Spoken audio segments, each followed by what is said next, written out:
Good morning. How is everyone? I am so happy to see your faces. I have missed you.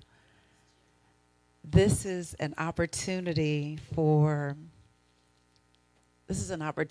growth. This is, you know, you when you come into the ministry, it doesn't mean that real life ends.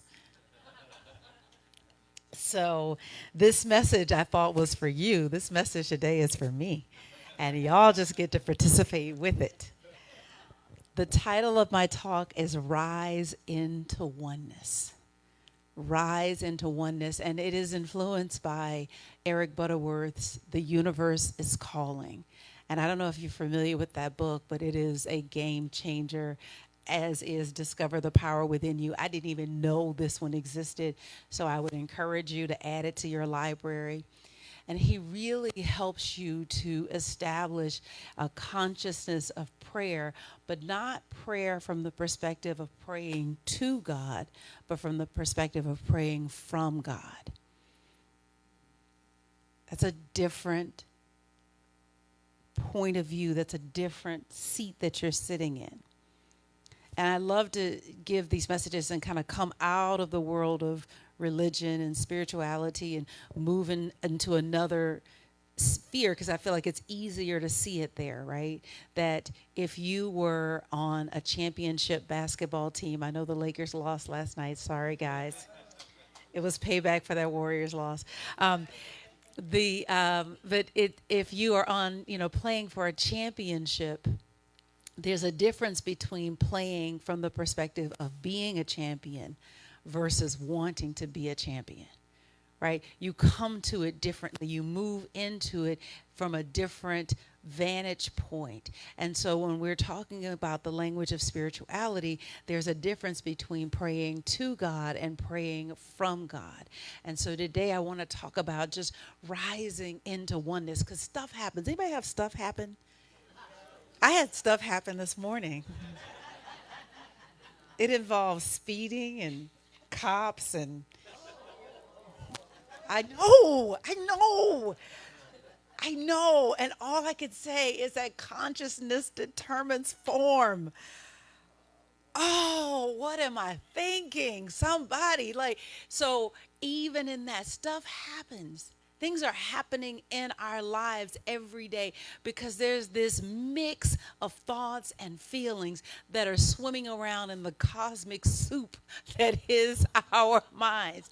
And sometimes some stuff pops out where it just makes you look at yourself and you forget that you are divine, that you are God's beloved, that you are whole. None of this is on the page. This is just the preamble. So my thesis for you is I am one with the one. Can we say that together? I am one with the one. One more time, but just a little bit lower, because I wanted to just register in your heart. I am one with the one. There is only one power. There is only one presence. And in the midst of life circumstances, we can forget that. As we are going through our day-to-day activities, dealing with whatever it is that we're dealing with, we can forget that. I am one with the one. This is from the 139th Psalm, the 14th verse. I praise you. I praise the Christ within. I praise the I am. For I am fearfully and wonderfully made. I am fearfully and wonderfully made. There is something magical about me. There is something magical about you. And nothing can change that. There is that within you that is seeking to be birthed into expression that has never been seen before. You are a radiating center of light, full of the energy of God, here to bring good things to life. You know how GE says we bring good things to life? Actually, they meant that about you. You are here to bring good things to life. And so I want to talk about prayer today, and from the perspective of helping you to deepen your prayer practice. Because the quality of your prayer practice is really in direct proportion to the level of your self awareness. How do you see yourself? Who do you think you are? Who do you say that you are? The most important factor in successful living is self-awareness, and the reason is that self-awareness is the foundation for transformation. Otherwise, we're in the midst of whatever it is that we're doing, and we're in our habit pattern, our habit groove, and we're setting in motion causes, bringing in effects, and it's like, how did that end up here? As I'm sitting in the parking lot watching a ticket being written, how did that end up here? Transformation, self-awareness is important. It's the foundation for transformation. Transformation is the cornerstone for overcoming human condition. And so the traditional belief about overcoming human condition, we know this because many of us grew up in these traditions, is this idea of you get saved and you confess. But that's a mistaken notion. Because overcoming, getting saved, if you will, is about transformation, not confession. Because you could say a lot and do nothing without any self-awareness. So if you want to become an overcomer, you have to start with self-awareness, and that leads you into transformation. When I can see myself, I can save myself.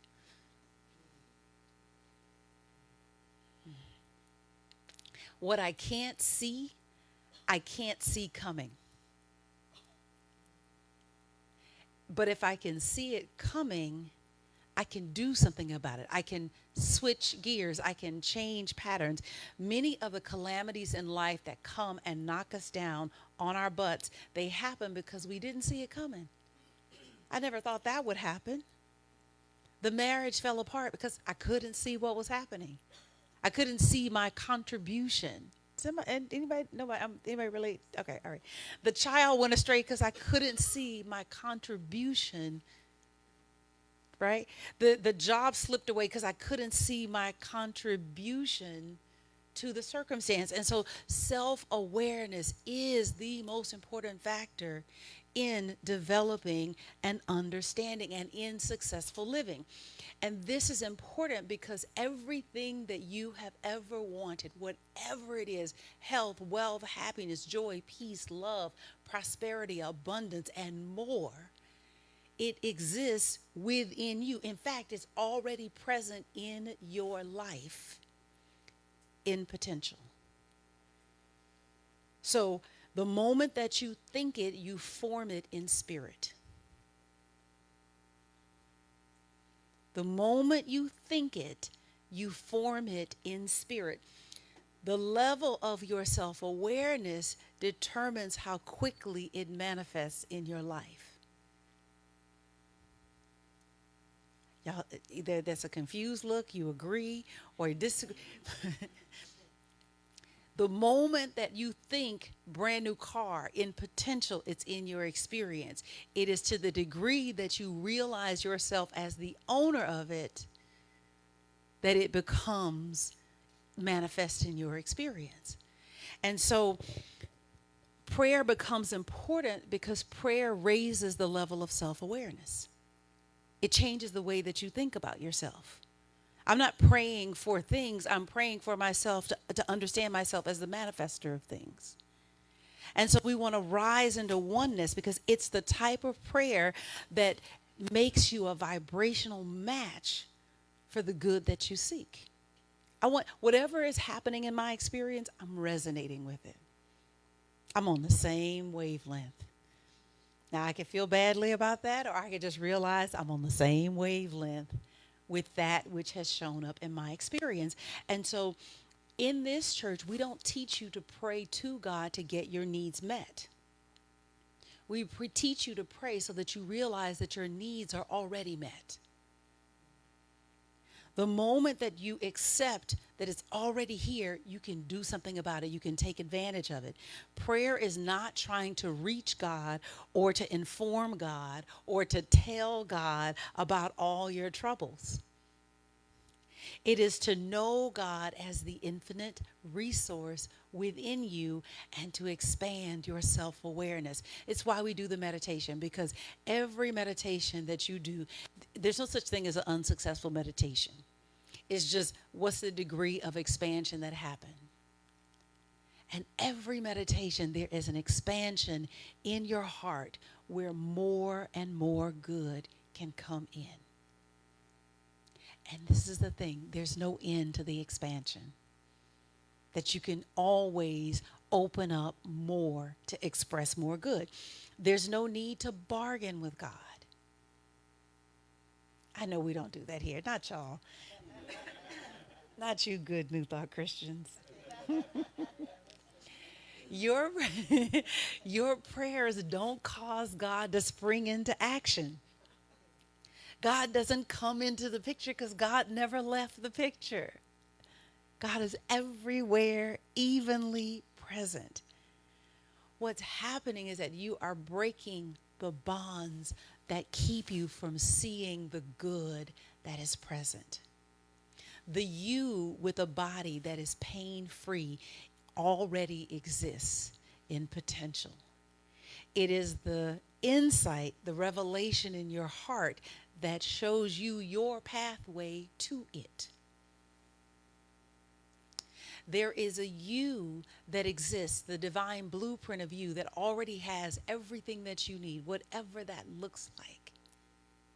The prayer, the chains that you break in prayer, break the veil, if you will, bring down the veil of your ability to see it and to bring it into your lived expression.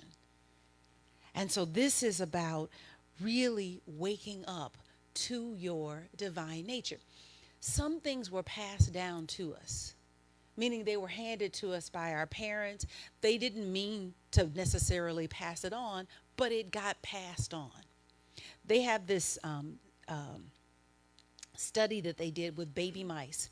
Baby mice can inherit the fear of certain smells from their parents. So researchers trained male mice to fear a cherry blossom-like scent that was called acetophenone by inducing slight electric shocks every time the smell wafted into the animals' cages. And after 10 days of this treatment, whenever cherry blossoms were in the air, they report that the mice that were trained to fear it went on edge. The researchers found that those mice actually developed more smell receptors to detect the cherry blossom, and it allowed them to detect it at lower concentrations. And then they examined the sperm of the male, and they found that the gene that was responsible for the detection of the acetophenone was packaged differently compared to the same gene in the control mice. It gets better. After imprinting those males with the fear of acetophenone, the researchers inseminated females from the men that were scared, the baby mice, the male mice that were scared. The baby mice never met their father, but those that were sired by a blossom-hating dad had more acetophenone smell receptors. We pass stuff down. And the traumas and the dramas and the hurts that our parents felt, the fear that they felt, it's with us. You know, my mom was a single mom. My parents were, I was 13. Now, I would say my parents were 13. They did behave like 13-year-olds. But I was 13 when they divorced. And so my brother was very young. He was 5 at the time. And so he was really raised, you know, with a single mom. And my mom had such fear around him. You could cut the fear in the house with a knife. And there was just fear of like what might happen to him. Could he be picked up? And listen, my brother is, nerd central, but that doesn't mean anything depending on the skin that you're in. And so there was so much fear in the house because what if we pass stuff down? And so it isn't, she didn't give me fear out of some malice, out of some malicious intent, but the energy gets passed down. And I'm not alone in this. The nature of being in these human bodies is that we have things that we fear. The nature of being in these human bodies is that we have things that cause us trauma. Some people have lived through horrendous financial trauma where they have just been chronically without. And it doesn't matter the level of money. There's a study that said that families making greater than $250,000, 1 in 4 of them are living paycheck to paycheck. Now, I know that seems crazy, but you understand consciousness is not dependent on the level of money that you make. And so it may look pretty externally, but they're still one paycheck away from calamity. So these things get passed down through the generations. And I know you know what I'm talking about. So when we pray, what we are doing is we are breaking those chains, some of which we can see and many of which we cannot see. So the first step in that is to let go. Is to just let go. The biggest thing that keeps us from being able to see the good that is present is our attachment to the past. What happened, what somebody did to you, what they didn't do to you, what they said about you, what they didn't say about you. I know a gentleman, not a personal friend, I heard him giving this interview, and he thought of himself as an ugly person. And he said, but it wasn't because someone explicitly said you are ugly, it was what they didn't say. That he was never affirmed as his beauty was never affirmed as a child. And so he came to understand himself as a physically ugly or unattractive person. And so part of the healing that he had to go through was to begin to understand himself as a good-looking person, as someone that could be attractive. Nobody knows what I'm talking about? No, nobody. No, y'all had to deal with this. Okay. And so the first step then is to relax the involuntary tension in the mind. To just take that space and just relax. That in the face of the calamity happening is to just breathe. To just connect to the breath. To remind yourself that I'm swimming, moving, having my being in the presence of God. All that I need is present right here and right now. I read this story and I thought it was funny. So one way to catch a monkey, you know how to catch a monkey? One way to catch a monkey, if you're in the jungle, is to put some peanuts in a jar, in a narrow neck jar. And the monkey smells the peanuts. It wafts in. And the monkey fits his hand in the jar, grabs the peanuts, but now can't get the peanuts out because the hand is closed and the neck of the jar won't release. And the only way to let go, or to be released, be free of the bottle, is to actually let go of the peanuts. Now, I know there are no monkeys in here. But some of us, not you guys, those other people, those ones you know, their coworkers, those other family members, those is that we've been caught by the hurtful things that have happened to us. We've been caught by the traumas and the dramas that have happened in our experience. And it's so hard to let it go. But the only way to be free of it is to let it go. That's the only way. I want them to pay for the things they said to me. The only way to be free of the pain is to let it go. We've been caught by anger. We've been caught by rage. We've been caught by sadness, by depression, and the only way is to let it go. You can't have a harmonious relationship and hold on to your resentment.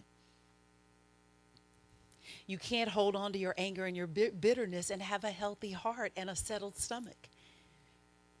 You can't expect to hold on to your negative feelings and receive the help that you need and the healing that you need. You have to let go. God is not someone who works on you from the outside. God is the dynamic potential in you working from within. This is what my favorite writer, Ralph Waldo Emerson, says. He says, when you hold resentment against anyone, you are bound to that person by a cosmic link, a really rough metal chain. You are tied by a cosmic tie to the very thing you hate. The thing you hate is inexorably a part of your consciousness. The one person in the world that you dislike is the one that you tied to at the hip, like glue.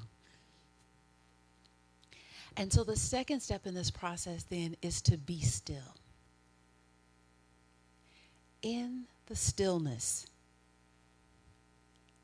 is every answer. Whatever it is that you desire that you feel is missing from your life, you are keeping it from yourself. It is not God, it is you. But what you want to remember is that it's about the self-awareness. So whatever is your part in creating the drama or the trauma or the hurt or whatever it is, in the stillness, it becomes clear to you. In the stillness, it's already present. How to get out. You know, I realized as I was sharing this with a friend, I had a circumstance in my life that I was working on, and it seemed like no matter how much I worked on it, it got worse. And so if you've seen that cartoon where there was like a little kitten playing with a ball of yarn, and the kitten then gets tangled in the ball of yarn, but then it tries fervently to like get out of the ball of yarn, but like no matter how hard it tries, it gets tangled even more in the ball of yarn. Okay, that was me. And what I know is that we all have that area in our life that represents that ball of yarn, where the more we work on it, the more deeply we get entangled in it. It is in the stillness that the way out of the entanglement becomes clear. It is in the stillness that the Spirit says, this way. Here's how you move out of that. Be still. It's already here. The solution I need to restore my health, it's already here. The words I need to respond to the principal at my child's school, it's already here. The plan I need to work out with my business, it's already here. Whatever it is, it's coming up through me, to me now. Everything on this three-dimensional plane has its opposite. So left has right, up has in, or in has out, right? Night has, and so your problem has its solution. That's the nature of the universe, right? So it's already here, but it is in the stillness that you break the bonds of mediocrity. It is in the stillness that you break every chain that now holds you. It is in the stillness your hands open and the narrow bottleneck slips off. And whatever seemed to be kept away from you now rushes in.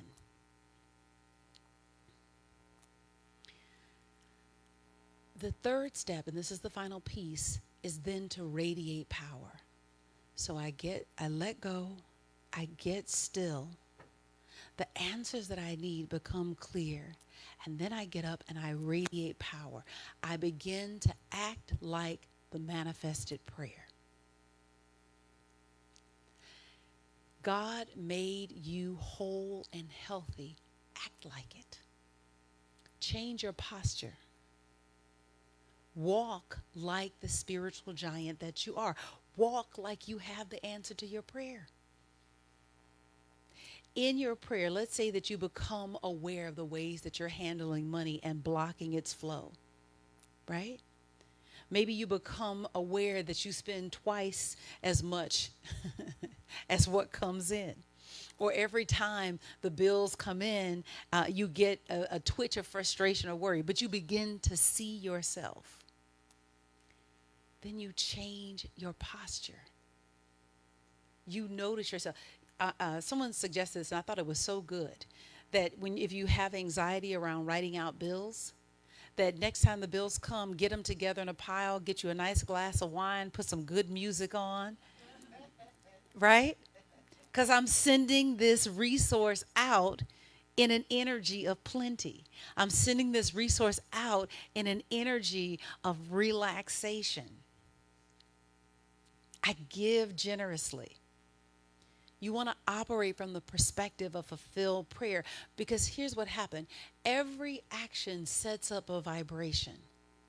And so if I begin to act like the fulfilled prayer, then I become a better receptor for the thing that I'm acting like I have.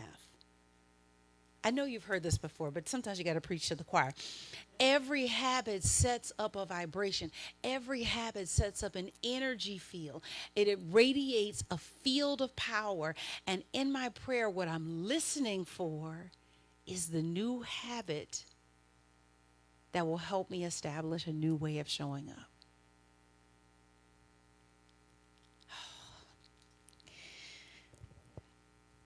The thing is that I'm going to act.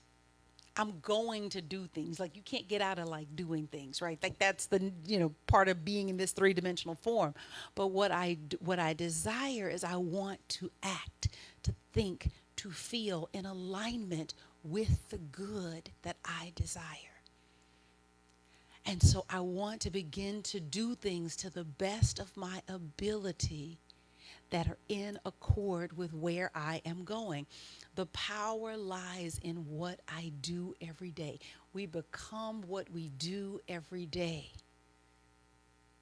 The results in our lives are not a mystery.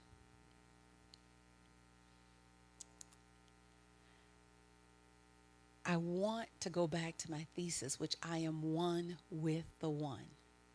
Because what this is an identity statement. I am one with the one. When I understand that, I change my identity. And when I change my identity, here, let me say it this way. Anybody watch, no, that's not a good one. Okay, not that one. When I change my identity, I change how I show up. So if I come to the moment as someone who is broken, broke down, challenged by life, frustrated, angry, then there's a way that I show up to the present moment. And then how I show up to the present moment determines what I get out of the present moment. But if I come to the present moment as the spiritual giant that I am, as someone who is capable of whatever I put my mind to, if I come to the present moment as the spiritual being that I am, I get a different result. Same circumstances, different result. And so when I'm saying radiate power, I'm saying come to the present moment as the spiritual being that can be, that can do, that can have whatever it is that you desire. You were put here to bring good things to life. And so you want to remind yourself, I am one with God. I am one with power. I am one with love. I am one with peace. I am one with prosperity. I am one with joy. I am one with health. I am one with wealth. I am one with harmony. I am one with all there is. And so it is.